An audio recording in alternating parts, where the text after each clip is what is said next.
Anak ninyo mulak na si Sandro Minolestia umano ng dalawang executives ng GMA Network. Pero bago ang lahat, kung ikaw ay bago sa aking channel, huwag kalimutan na mag-subscribe at i-click ang notification bell for more trending news. Naging mainit na usap-usapan ngayon ang anak ng veteranong aktor at komedyante na si Nyo Mulak matapos umano pagsamantalahan ng dalawang baklang GMA executives.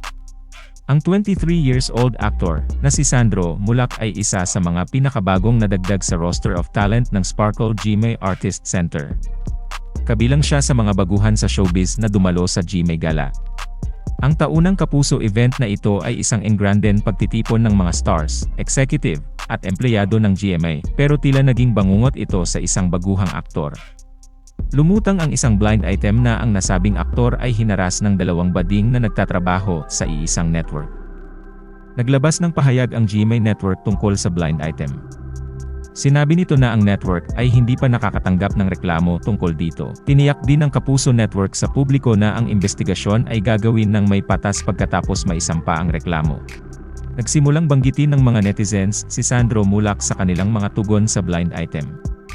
Ayon sa post ng pambansang Marites Christian Albert Gaza, si Sandro ay inaya sa isang after party noong GMA Gala. Tara doon sa hotel namin. After party, maraming pupuntang artista, wika ng dalawang suspect. Pagdating ng biktima sa suite laking gulat niya na tatlo lang pala sila. Si Sandro at ang dalawang executives ng GMA na sina Jojo Nons at Richard Dode. Bilang mga executive ng GMA 7 at bilang close friend ni Big Boss Annette Gozon, hindi makasibat si Sandro bilang respeto sa dalawa.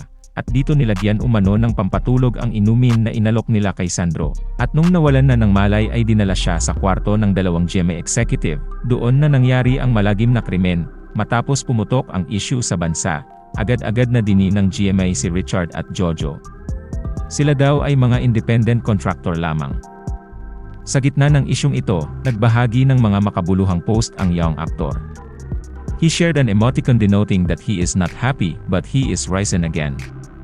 Pagkatapos, nagbahagi siya ng isang quote na nagpapahayag ng kanyang pananampalataya, ang pagtitiwala niya sa kung ano ang magagawa ng makapangyarihan sa lahat. Bukod dyan, nagbahagi rin si Nino Mulak ng isang chaotic post na nakakuha ng atensyon ng online community.